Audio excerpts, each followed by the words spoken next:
Nintaya.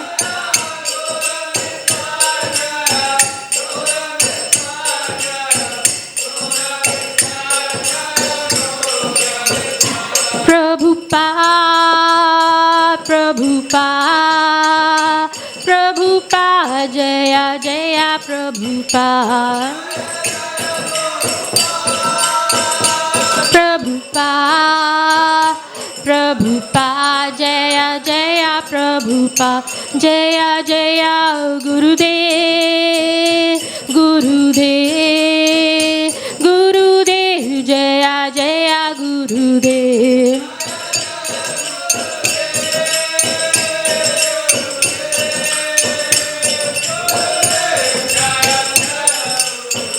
Nitai Gaura Hari Bol, Hari Bol, Hari Bol, Nitai Gaura Hari Bol, Hari Bol, Hari Bol, Nitai Gaura Hari Bol. Jai Om Vishnupad Paramahansa Parivracharya Asutra Satyashri Srimad His Divine Grace Abhay Chanaravinda Bhaktivedanta Swami Srila Prabhupada ki, ISKCON Founder Acharya Srila Prabhupada ki, Ananta Koti Vaishnav Vrinda ki, Namacharya Srila Haridas Thakur ki, Prem se kaho Shri Krishna Chaitanya Prabhu Nityananda Shri Advaita Gadadhara Srivasadi Gaur Bhakta Vrinda ki, Shri Shri Radha Krishna Gop Gopinath Sham Kund Radha Kund Giri Govardhan ki, Vrindavan धाम की, मथुरा धाम की, नवदीप धाम की, श्री जगन्नाथ स्वामी की, यमुना माई की, श्रीमती तुलसी देवी की, सामवेद भक्त वृंद की, निताई गौर Premanandi. All glories to the assembled devotees, all glories to the assembled devotees, all glories to the assembled devotees, all glories to Shri Guru and Gauranga, Srila Prabhupada ki jai, Srila Gurudev ki jai. नमो विष्णुपदाय कृष्णपस्ताय भूतले श्रीमते वीर कृष्ण गोस्वामी नीति नामने नमो हमस्तनिकाशया प्रभुपदा प्रियायते श्रुत शुद्धि निष्ठभेम तस्य वाक्यानुवादिने. Okay, so good morning and Hare Krishna.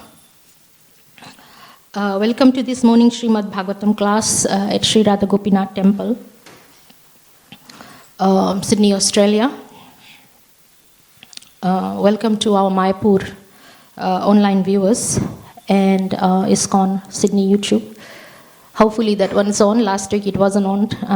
We can get Sydney YouTube up and running. The topic for this morning on chapter, well, we are reading from Canto 2, chapter 8, text 19 and text 20. The title for the chapter is Questions by King Parikshit. So, Om Namo Bhagavate Vasudevaya, Om Namo Bhagavate Vasudevaya, Om Namo Bhagavate Vasudevaya, Om Namo Bhagavate Vasudevaya, Om Namo Bhagavate Vasudevaya, Om Namo Bhagavate Vasudevaya, Narayanam Namaskritam Naram Chaiva Narottamam Devam Saraswatim Vyasam Tato Jayamudiraye Nasta Prayashu Abhadreshu Nityam Bhagavata Sevaya Bhagavati Uttama Shloke Bhaktir Bhavati Naishtaki Krishnaya Vasudevaya Devaki Nandanaya Cha Nandagopa Kumaraya Govindaya Namo Namaha.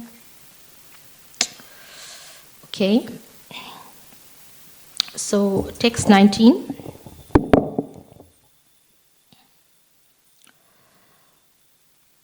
Tatvanam parikshan khyanam, Tatvanam parikshan khyanam, Lakshanam hetu lakshanam, Lakshanam hetu lakshanam, Purusharadhana vidhir, Purusharadhana vidhir, Yogasyadhyatmikasya cha, Yogasdhyatmikasya cha, Tadvanam parikshakyanam, Tadvanam parikshankyanam, Lakshanam hetu lakshanam, Lakshanam hetu lakshanam, Purusharadhana vidhir, Purusharadhana vidhir, Yogasyadhyatmikasya cha, Yogasyadhyatmikasya cha,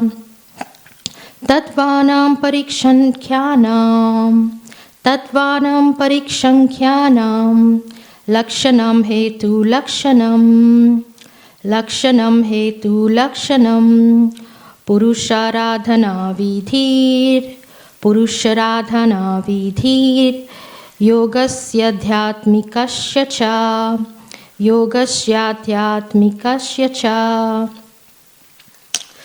Okay, Tatvanam of the elements that constitute the creation. Parikshankyanam of the number of such elements. Lakshanam, symptoms. Hetu lakshanam, the symptoms of the causes. Purusha, of the Lord. Aradhana, of devotional service. Vidhi, rules and regulations. Yogasya, of cultivation of the yoga system. Adhyatmikasya, spiritual methods leading to devotional service. Cha, also. Okay, so there are no, there's a translation. Kindly explain about the elementary principles of creation. Translation by His Divine Grace A.C. Bhaktivedanta Swami Srila Prabhupada Ki Jai. So let's read the translation. Kindly explain about the elementary principles of creation.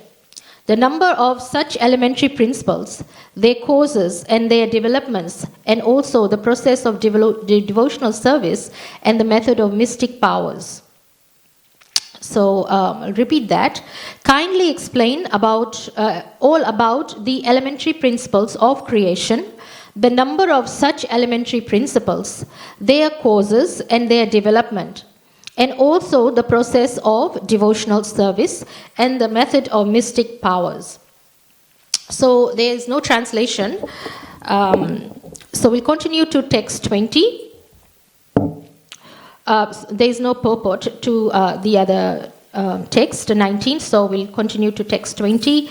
Yogeshvarayagatir linga bhangastu yoginam vedopavedam dharmanam itihasa puranayo.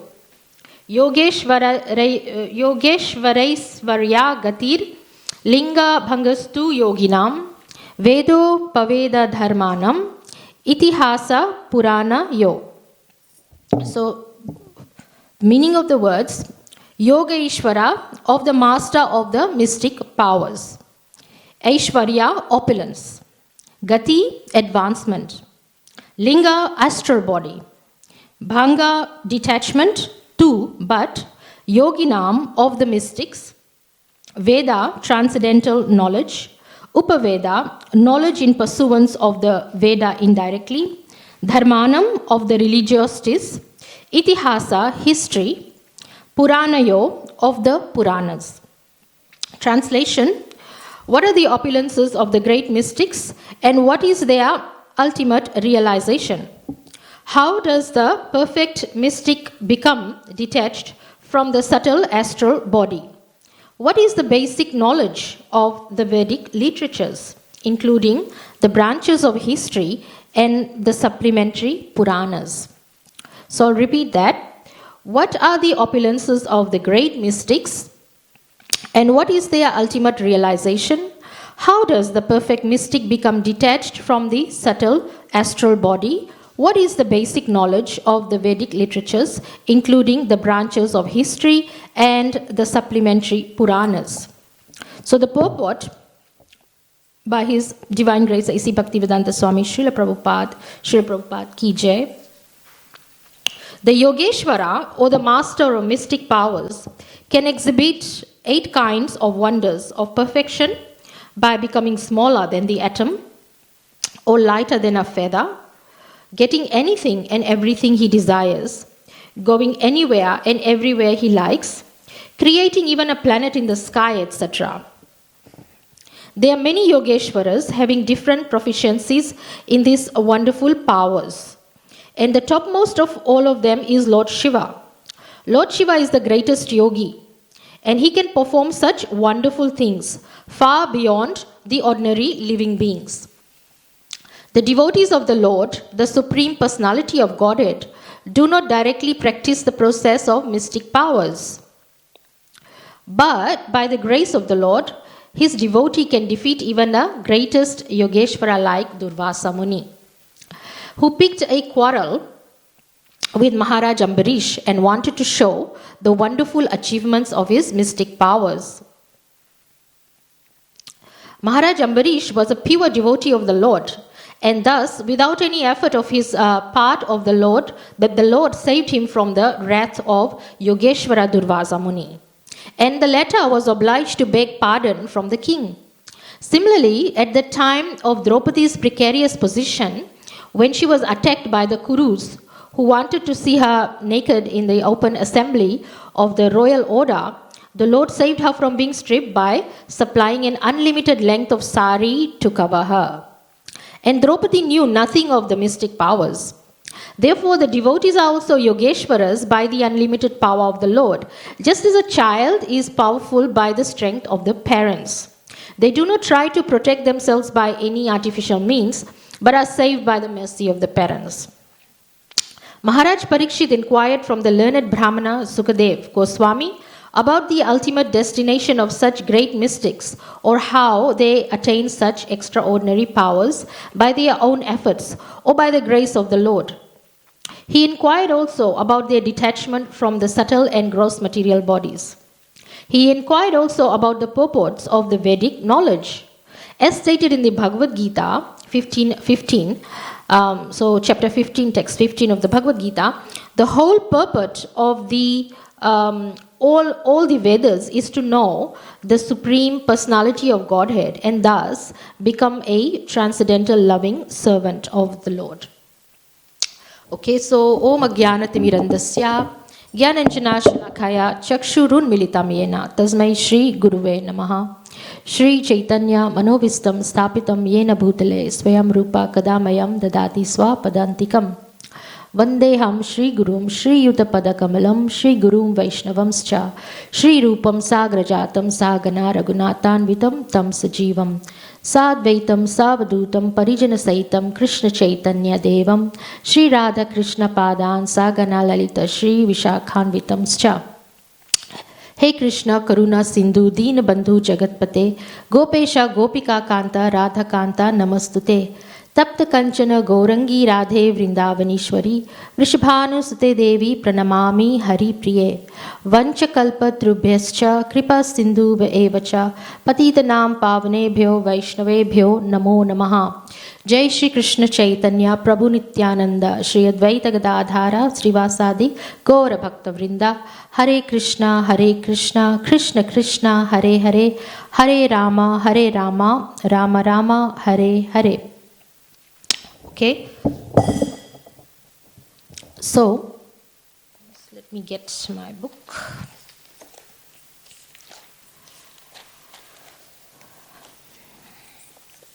So Maharaj Parikshit is asking Sukadev Goswami to relate to him about the principles of creation and the causes, the developments, and the method of mystic powers. And he's also asking to explain how the living beings are generated, how they're maintained, how they're annihilated, what are the advantages and disadvantages of devotional service to the Lord, and what are the Vedic rituals, injunctions, Vedic rites, procedures of religion, economic development, and sense gratification. So he's got a whole variety of questions that he's asking Sukadev Goswami. Now, the whole point of this is that first of all, we have to inquire these questions, proper questions, from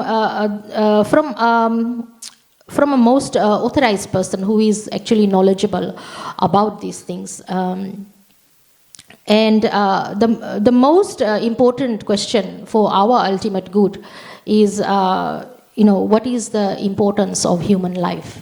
This life that we've been given, what is the importance? I mean, and all these questions, they really need to be asked from, obviously, the authorized person. And who is that authorized person is actually a bona fide spiritual master. Because, you normally would find people are knowledgeable about answering questions and, methods on human pursuits. Human pursuits meaning,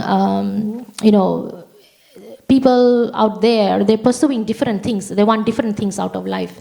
And, if you want to have a degree, you will go to a university to get a degree there. And so your pursuit would be in a university with lecturers. If you want to become a doctor, you will obviously go to a medical school. Or these are some pursuits. If you obviously say you want a marriage, you'll go and find a marriage partner. So, or ask your parents or something like that. Or if you want to buy a house, you will go to a bank to get a loan. So human pursuits. Now there are different types of pursuits. One is dharma. Dharma is, and another one is artha, and kama, and moksha. So dharma is the religious practices, religious formulas, religious rituals in order to practice and then know about dharma. Artha is about economic development. So I guess whatever makes the economics develop, politics, things to do with the economy. These are all human pursuits, and so we have questions about these things, and we want knowledge about these things, about economic development. Karma is about sense enjoyment. So for those of us, for those well, we can't really call them devotees, but for those people, human form of life, or even animals, they want certain enjoyment, sense enjoyment. That's another section. And then moksha, liberation. So these are some of the human pursuits. But then there is another fifth human pursuit, which is the most important one. And you need to ask a certain person who knows about this. The last one is about, obviously, is what Chaitanya Mahaprabhu has preached to us, which Srila Prabhupada has preached to us, is the loving devotion of the Supreme Lord. And it is actually difficult to find a person who can give us this kind of knowledge about loving devotional service. Who can give this to us is only a pure devotee of Lord. And we are lucky to have Srila Prabhupada, and we are really lucky to have his books. We are very lucky to have Srila Prabhupada's disciples and their disciples who are preaching to us and teaching us about the loving devotional service of the Lord. And it normally, generally speaking, out there, it is very difficult to find a bona fide spiritual master or a person who is knowledgeable about telling us about the loving devotional service of the Lord, which really is the ultimate goal of life. And it's the most important question to ask. So, because most religions, they are ritualistics, and they're for the purpose of fulfilling the other human pursuits that we just mentioned, the dharma, artha, kama, and moksha. And it's really very rare that other religions actually teach us about the love of God, how to love Krishna, how to love the Supreme Personality of Godhead.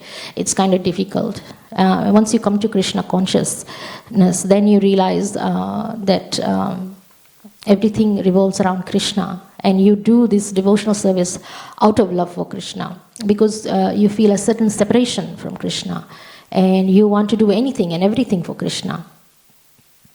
So So these religions really do teach us about love of God. And even in the Bhagavad Gita, Krishna informs Arjun to transcend beyond the three modes of material nature and come to a certain platform where he can learn about the loving devotional service of the Lord. The three modes of nature being obviously goodness, passion, and ignorance. Because what happens is these three modes of material nature, it influences you to make the choices in life. If one is under mode of goodness or passion or ignorance, it determines the kind of clothes they wear. Like, for example, devotees, we prefer to wear devotee clothes. Obviously, when we go out, we wear different kinds of clothes, but we wear the Kanthi Mala always, and we remember Krishna always, and we do our japa always, and we always keep Krishna in mind, and we know in our hearts that we are devotees of the Lord. The modes of nature also influences the kind of friends we've got, and it also determines the kind of food we eat. So you wanna be able to eat prasadam, those sanctified foodstuffs that we offer to Lord Krishna, and have friends who are devotees of the Lord. So if we follow the teachings of the Bhagavad Gita to what Lord Krishna has taught Arjun, then we understand that learning about devotional service and following the devotional service pursuit is the best and most intelligent option. And it was actually described that these three modes of nature can be a combination, so it doesn't really have to be one. For those of us who are wondering, what particular mode of nature are we in, we can actually be in a mixture. And Tamal Krishna Maharaj explained in his class, he said, it's just like our artist, and we have three primary colors, which is blue, yellow, and red. And so no one is particularly blue or particularly red or particularly yellow. It's just like an artist will mix the blue, red, yellow color and come up with a certain color.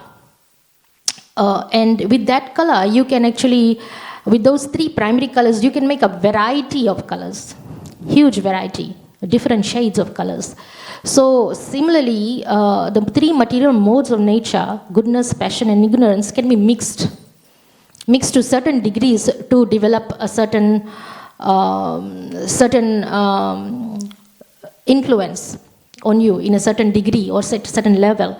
So that is why you will find that there is no two particular human beings who are the same. And never the same. And even the blade of grass that you see, no particular blade of grass will be the same as the other one. That's basically the huge greatness of Lord Krishna. But the mixture of modes of nature will make you who you are. Whatever mode of nature you are under, whatever influence you are under, you will be that person. For me personally, I always strive to listen and follow the guidelines of my spiritual master, and everything I do needs to be sanctioned. I feel like it is sanctioned by the guidelines. That everybody has a certain guideline by which they live their lives. So whenever I do something, I say, is it okay? Would it be okay by my spiritual master? And that's certainly a good guideline for those of us who have a spiritual master. For those of us who don't, then turn to the Bhagavad Gita and the teachings of Srila Prabhupada. Any books, any literature by Srila Prabhupada. And that's why it's so important that our book distributors distribute the books. In fact, anyone who becomes a devotee distributes books, because there will be so many people out there looking for guidelines. And it's found in Srila Prabhupada's books. So, continuing from there, and so we have the Vedic literature, like I was just saying, and it describes how we can become purified and free from these three modes of material nature. And this particular section of the Vedas that describes how can we can become purified and free, frees us from the cycle of birth and death, which is what we really want, is to not be born again, to be miserable again, to be diseased again, to age again, and then die again and again and again. So we need to go to that particular side of the Vedas that teaches us all these things, and that is the Bhagavad Gita and the Srimad Bhagavatam. Any literature, Vedic literature, and especially translated by Srila Prabhupada, would do that for us. So in this particular instance, in this particular shlok that we are reading, Maharaj Parikshit found Sukadeva Goswami with whom he can consult and inquire. And Sukadeva Goswami is a pure devotee of the Lord. And a pure devotee of the Lord would not give you directions on other aspects of life other than to be of some service to Lord Krishna and free us from the cycle of birth and death. So a pure devotee lives his life for the benefit of others. He would not be selfish, he would live for and just all our preachers basically are trying to help other people. They're trying to help other people, free other people from the clutches of the cycle of birth and death. A preacher, a person who is a pure devotee would not say, well, how can I become rich as fast as possible, or how can I wear the best clothes, or how can I live in a nicest place. Nothing like that. They are only concerned about helping others become devotees of the Lord, and how to be of devotional service to Lord Krishna. And so in this instance, Maharaj Parikshit is asking someone like that, who is a pure devotee of the Lord, who is Sukadeva Goswami. And so how does that, apply to us? What are the certain questions, like if we were to meet a pure devotee somewhere, or if we were to meet Srila Prabhupada, what would be the most important question we can ask him? The most important question that we can ask him is, how can I be of service? How can I be of service to Lord Krishna? We also can ask, how can I become a good devotee? Even if you are not serving in any particular way, you can just be a good devotee. Being a good devotee means you are kind, you are compassionate, you are not envious, and you are not lusty, or you are not, all those anarthas that we talk about, the nice things, the greedy, under illusion. So you are humble, and you are cultivating those things. You would simply, you might not have any particular service, but you just are a good devotee.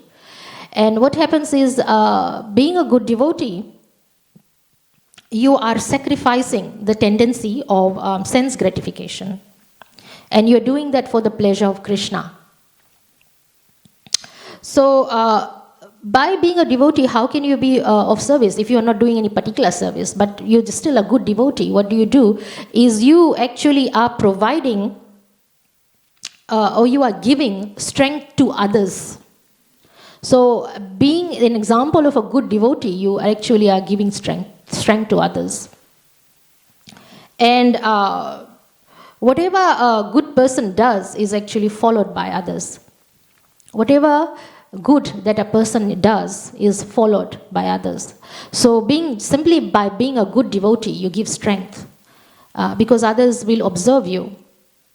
And they will see that, okay, so this particular person is humble, or is kind, or was not phased out by this particular situation, or they're not of particular devotional, like they don't have any particular authority or any particular title, certain title, but they just are simply a good devotee, and it shows.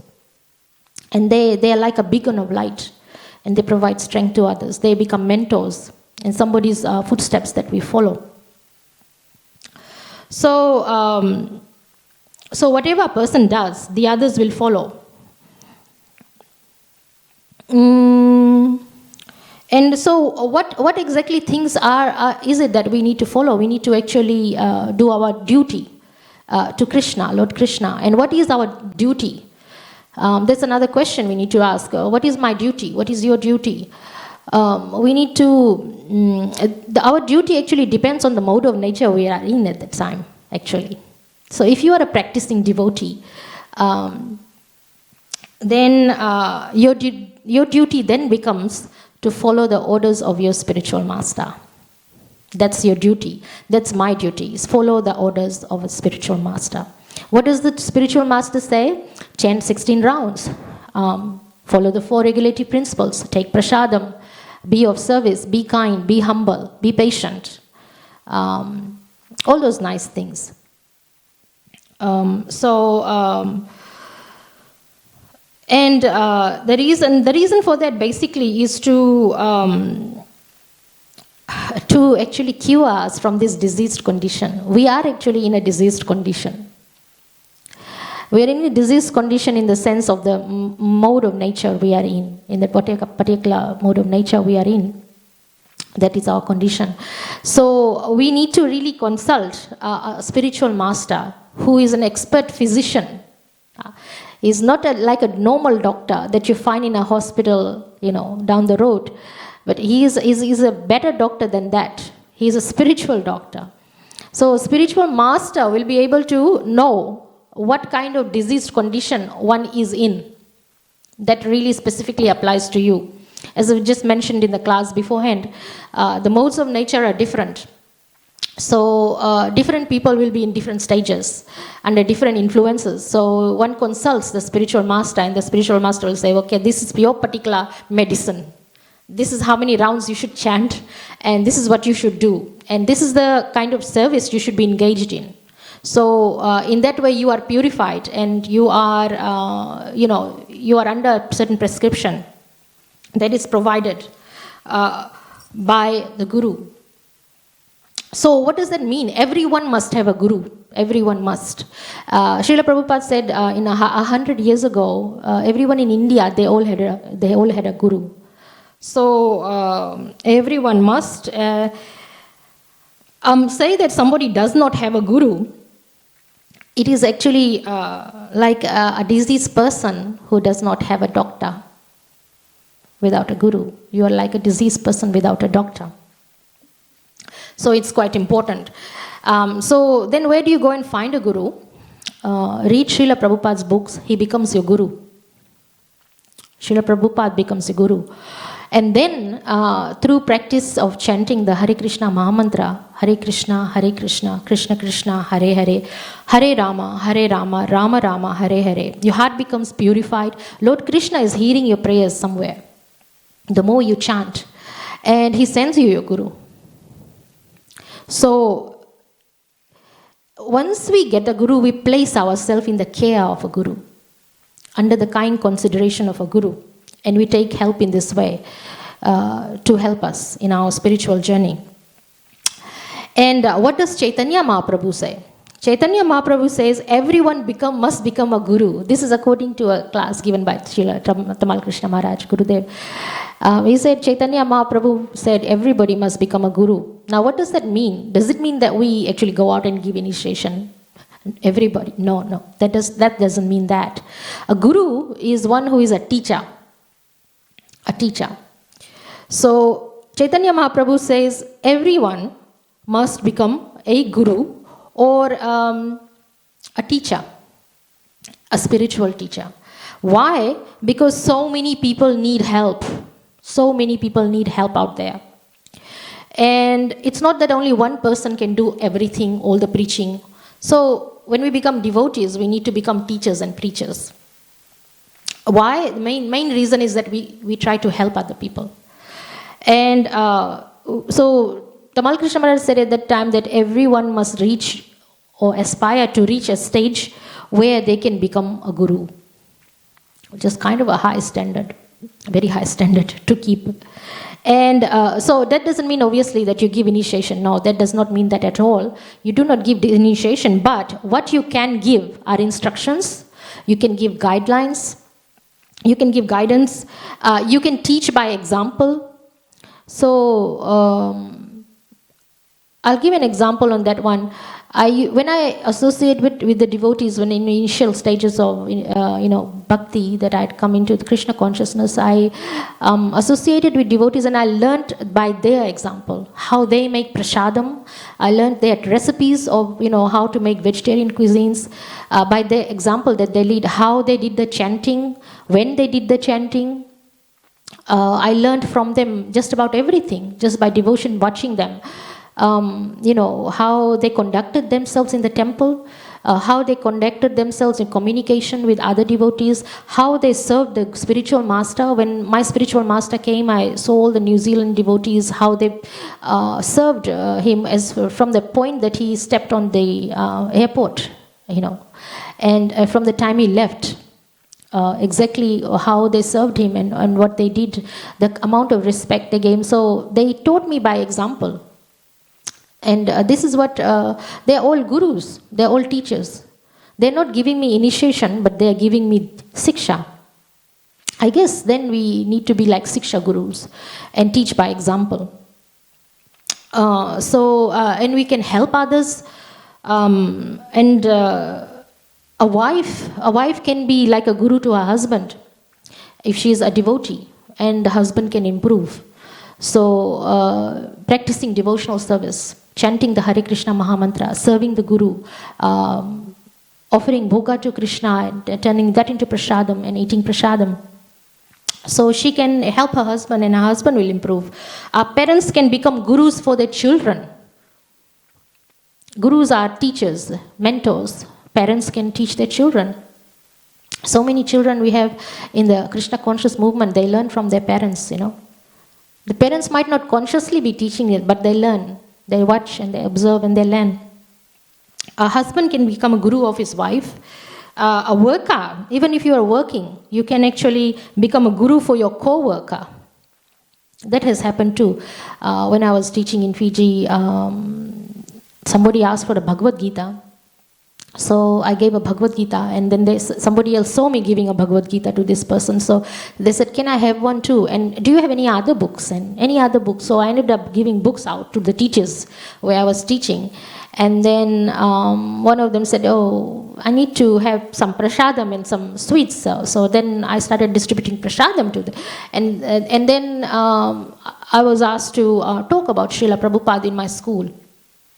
And then I sang a kirtan, and then we had some prayers. Being Fiji is a good place because they're quite religious there, and they have different religions happening at the same time: Christianity, Islam, and Hinduism. So there was one section where with this Hinduism, so I went and participated in the prayers, and talked about Krishna there. So this is work situation, but it was very ideal. And the outcome of that was so many of the indigenous Fijians got to know about Lord Krishna. And they used to say Hari Bol all the time, Hare Krishna. So anyone who says the names of Lord Krishna is blessed, and they get the benefit. So we can do that, gurus, teachers. So Guru means teacher, not by words only, but by action. So Chaitanya Mahaprabhu says everyone can become a guru, become exemplary by the behavior. So here Maharaj Parikshit is certainly acting as a disciple of Sukadev Goswami, but he is really our teacher, he is our guru. And we look at Maharaj Parikshit and we can learn.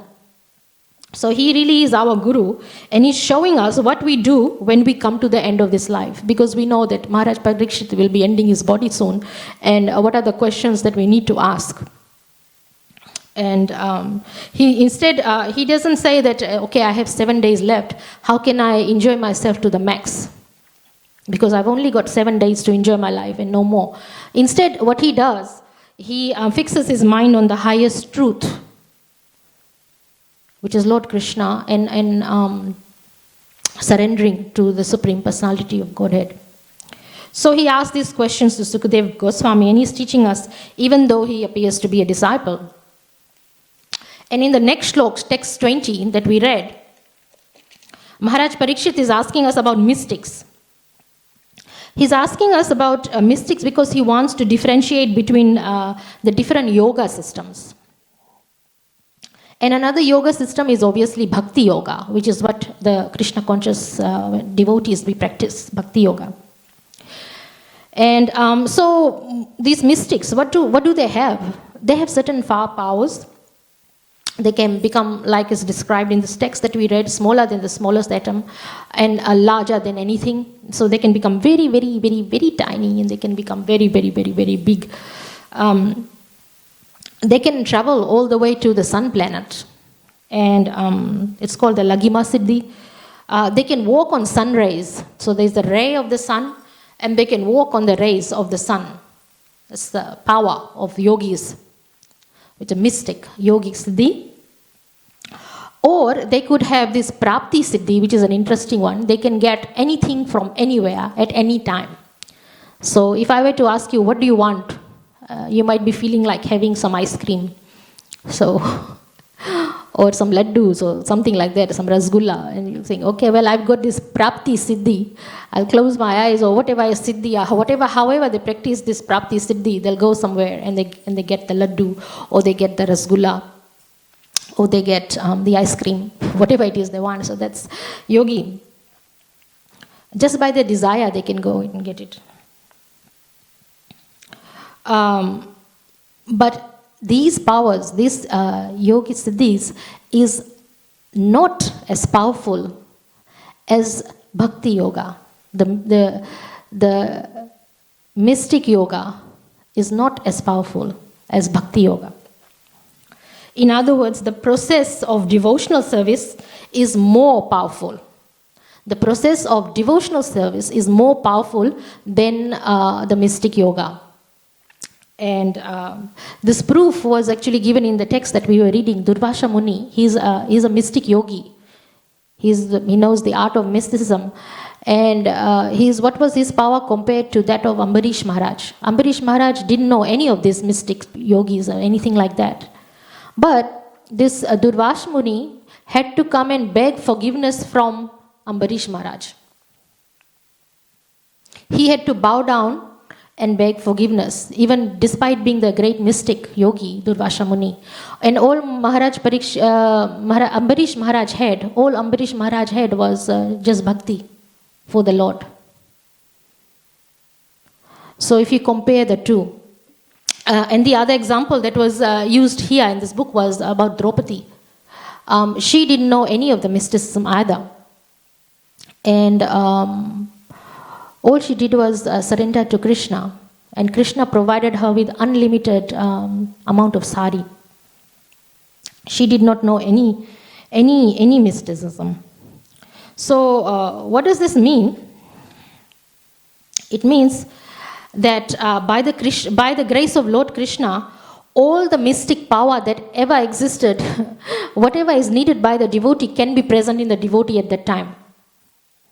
So Krishna will give that mystery. So if I needed some mysticism for whatever situation I'm in, because this is an example, I'm not saying I am like this, but say that I am practicing bhakti yoga, and I happen to be in some kind of trouble. For example, something, maybe I needed to lift something, and I didn't really have a strength. Krishna might give me some actual power to lift something up. And I said, well, how did I do that? I don't think I have the power to do that. But at that time, Krishna comes to the devotee's aid, and the power suddenly becomes present in the devotee. And the greatest example is Srila Prabhupada. Srila Prabhupada achieved wonders at such a late stage of his life, past 70 years old. And that's when he started the whole movement and changed the world. I mean, that is not an ordinary thing. So he was a bhakti, he was practicing bhakti. He was empowered by Lord Krishna. He was empowered by Lord Krishna to do certain things and achieve certain things. And preaching is not an easy thing either. If somebody is preaching and making devotees, it is to be understood they are empowered by Lord Krishna. And this empowerment is actually greater than the mystic power mystic. So this was the question Parikshit Maharaj was asking Srila Sukadev Goswami, is that, differentiate between the two, because he wanted to know about the yogas and different types of yogas. And so how can we become empowered? I mean, we are not at that stage of being a pure devotee like Draupadi or Ambarish Maharaj, but we are certainly practicing some kind of sadhana. How do we get empowered? Is we get empowered by the Guru's order. It is by the Guru's order, by the spiritual master's order, that we can carry out our devotional service and practices. And it is by the Guru's mercy and by the Guru's order that we get the power from Krishna. That is the conclusion.